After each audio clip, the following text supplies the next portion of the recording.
22 के महासमर में अखिलेश यादव पहली बार विधानसभा चुनाव लड़ने की तैयारी में है और इसके लिए पार्टी ने वो सीट चुनी है जो जीत के लिहाज से सबसे सेफ है। इस सीट का जो जातीय समीकरण है वह एसपी के लिए मुफीद माना जाता है। देखिए इस रिपोर्ट में।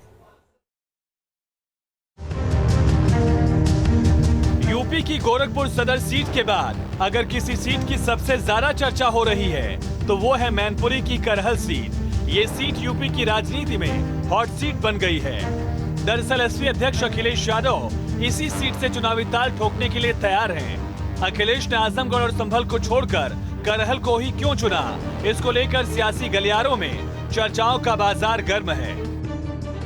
दरअसल करहल सीट को सपा का गढ़ माना जाता है।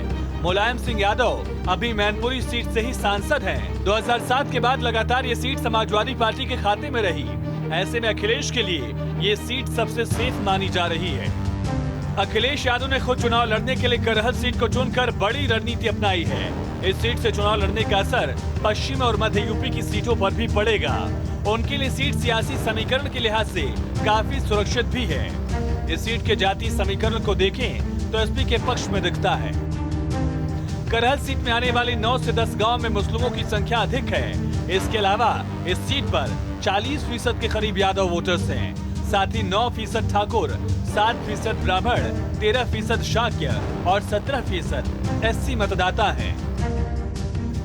करहल सीट पर जातियों का ये गणित ऐसा है जिसे बीजेपी अब तक तोड़ नहीं पाई और इसीलिए बीजेपी अखिलेश यादव पर निशाना साध रही है।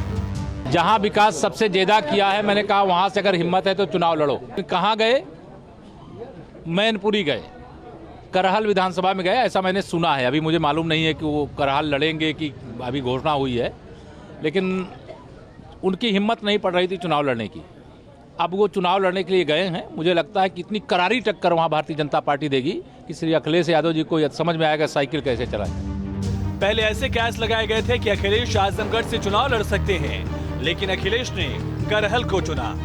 अगर अखिलेश आजमगढ़ से चुनाव लड़ते तो निश्चित तौर पर उनको करहल की तुलना में ज्यादा मेहनत करनी पड़ती। करहल सीट पर जीत निश्चित होने की वजह से अखिलेश का सारा ध्यान पूर्वांचल पर केंद्रित रह सकता है।